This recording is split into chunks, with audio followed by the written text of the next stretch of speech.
सिर्फ एक सवाल, क्या तू हिंदू है? हाँ तो गोली, वरना पैंट उतार। और कंफर्मेशन के बाद फिर गोली। पति को मारा, वाइफ को छोड़ दिया। वाइफ बोली मुझे भी मारो, बोला नहीं तू जा, मोदी को बुला।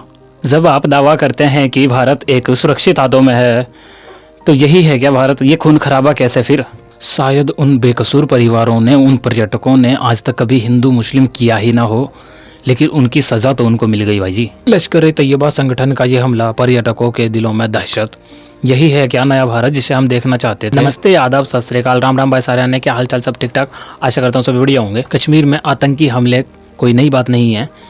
कश्मीर में इससे पहले भी एक मजहबी खूनी इतिहास जानना बहुत ज़रूरी है कश्मीर का। 1989 टापू मर्डर केस, 1990 रालिब चालिब गालिब का नारा, या फिर कह दो JKLF का बीटा कराटे का जो कश्मीर पंडितों को काटने पर गर्व था।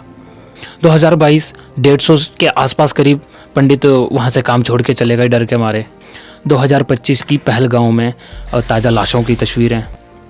2019 फरवरी में पुलवामा अटैक में जो हमारे जवान शहीद हुए, वो उनका क्या?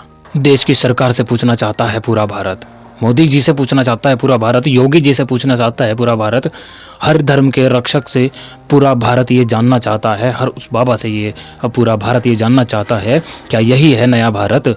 जब आप दावा करते हैं कि भारत एक सुरक्षित हाथों में है, तो यही है क्या भारत? ये खून खराबा कैसे फिर? जब डोनाल्ड ट्रंप आए तो दिल्ली जली, जब अमेरिका के उपराष्ट्रपति आए तो कश्मीर में ये खून बह रहा है। इत्तेफाक तो नहीं हो सकता भाई जी। सिर्फ एक सवाल, क्या तू हिंदू है? हाँ तो गोली, वरना पैंट उतार। और कंफर्मेशन के बाद फिर गोली। पति को मारा, वाइफ को छोड़ दिया। वाइफ बोली मुझे भी मारो, बोला नहीं तू जा, मोदी को बुला।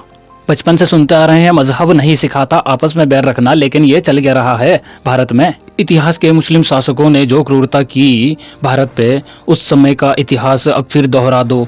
आज के मुस्लिम पर वो अपनी चिढ़ निकाल दो, कहीं मस्जिद सीज कर दो, कहीं मस्जिद तोड़वा दो, कहीं कब्र खुदवा दो, धर्म खतरे में है। भाई जी, पुराने समय पे मैं हूँ, आप हो जो सुन रहे हो, आपके साथ भी पिछले महीने में कुछ ना कुछ गलत हुआ होगा। तो आप ऐसे अगर हम एक दूसरे से वो करने लग जाएं कि नहीं मेरे साथ तो ये हुआ है, मेरे साथ वो हुआ है, मेरे साथ वो हुआ है, तो फिर तो भाई जी प्रत्येक बंदा भारत का एक दूसरे से लड़ाई करने लग जाएगा। पूरे भारत में आंतरिक युद्ध ही छिड़ जाएगा, आपस में ही लोग लड़ते रहेंगे। बताओ, आपके साथ ही एक महीने में, पिछले महीने आपके आसपास ही आपके साथ कितना कुछ गलत हुआ होगा। तो आप इतिहास दोहराएंगे तो इतिहास में हिंसा, तब गांधी जी क्या कहते थे? अहिंसा परमो धर्म। भाई जी, एक हिंसा के बदले आप अगर हिंसा दोगे तो वो फिर अगर बाई चांस आप जीत भी गए तो उसका कोई ना कोई रिलेटिव होगा, वो उसके एक दानव, अगर पुरानी देवताओं की कहानियाँ पढ़े हैं, अगर बाई चांस उनको सही भी मानते हैं तो उसमें क्या होता था? जैसे राक्षस को मारा तो उसके जैसे खून टपका, उस खून से 5 नए राक्षस और ही शुरू हो गए। होता है कहानी, उसको वास्तविकता में लाओ ना भाई जी। आप एक हिंसावादी दुश्मन है कोई, आप यहाँ पे किसी के हिंसा है, यहाँ पे यहीं पे होती है सबके, यहीं से शुरू होता है सारा गेम। आपने उसकी यहाँ का इलाज यहाँ से कर दिया, अब यहाँ से कर दिया, जो उसको यहाँ से जानता था उसके यहाँ पे तो वही है जो उसके वहाँ था। गर्दन काटने से क्या हुआ किसी का? भाई जी, आप ये नहीं मार सकते किसी के, अब इसका इलाज करो, इसका इलाज, बीमारी यहाँ है, आप इलाज यहाँ कर रहे हो। वहाँ कोई बहस नहीं हुई भाई जी, वहाँ कोई पर्सनल दुश्मनी नहीं थी आतंकवादियों की पर्यटकों से। शायद उन बेकसूर परिवारों ने, उन पर्यटकों ने आज तक कभी हिंदू मुस्लिम किया ही ना हो, लेकिन उनकी सजा तो उनको मिल गई भाई जी। इन कहीं के एक्शन का रिएक्शन आज बेकसूर परिवारों को, पर्यटकों को कश्मीर में झेलना पड़ रहा है।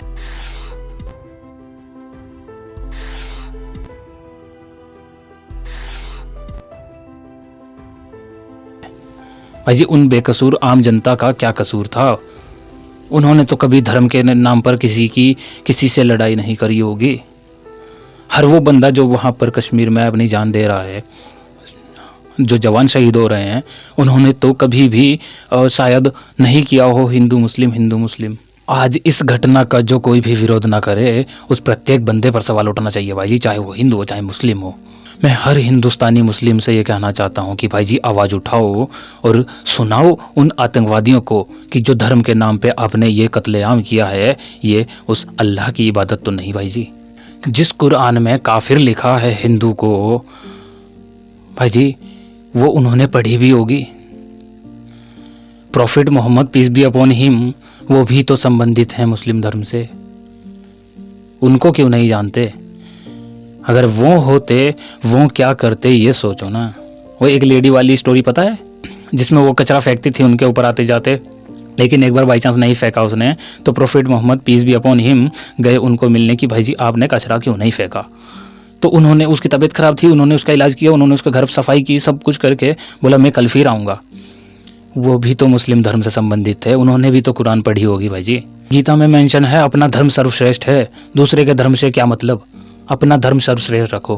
अरे उस धर्म का मतलब तो समझ लो बाबा जी, उस धर्म का मतलब तो समझ लो, क्या है धर्म? धर्म क्या है ये तो पता होना चाहिए पहले डिक्शनरी में अपनी। धर्म मने वो नहीं माला तिलक पहरे मन मना लोगों ने राम खिलौना जाना। धर्म तो जान लो किस धर्म की बात हो रही है, वहां तो धर्म लिखा है गीता में, लेकिन वो किस धर्म की बात कर रहे हैं? कृष्ण कौन है, अर्जुन कौन है?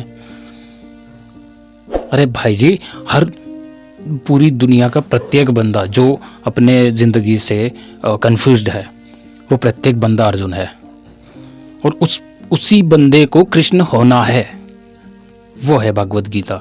एक बार prophet Mohammad peace be upon him को अपने जहन में लाइए और सोचिए, कश्मीर में जो कत्लेआम हुआ, क्या वो सही है? जिन बेकसूर पर्यटकों की जान गई, क्या वो सही है? वो गुनहगार हैं भाई जी, वो आतंकवादी गुनहगार हैं,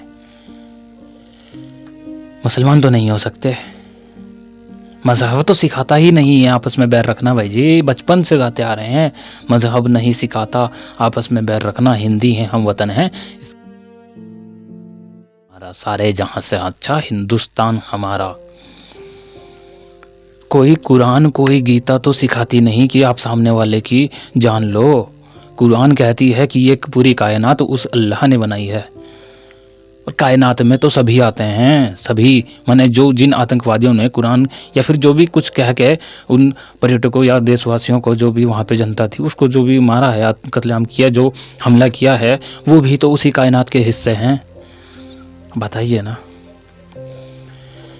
और गीता कहती है कि ये पूरी प्रकृति, whole universe is one family, Vedanta भी यही कहता है। गीता कहती है प्रकृति देवी, हाँ, तो ये सब देवी के ही तो है, सब एक ही जगह से तो हैं, एक ही तो लहर है। ये अर्थ एक समुंदर समान है जिसमें लहरें उठ रही हैं, एक लहर मुस्लिम, एक लहर हिंदू, एक लहर क्रिश्चियन, एक लहर ये, एक लहर सिख। अबे समंदर से ही तो हैं सब। ये अर्थ नहीं समझ में आ रहा है क्या? ये किसी और टॉपिक में मैं अच्छे से क्लियर कर दूंगा, बट समझो बात को। ईश्वर अल्लाह तेरो नाम, सबको सम्मति दे भगवान। आशा करता हूँ सभी में बुद्धि सही हो, चेतना सही हो, सबकी सही समझ आ जाए क्या सही है। सब इसी ही कायनात के तो हैं, सब इसी ही ब्रह्मांड के तो वासी हैं, सब इसी प्रकृति की ही तो देन है। आशा करता हूँ ये सभी समझ में आ जाए सभी को। खुश रहें, सदा मुस्कुराते रहें। धन्यवाद।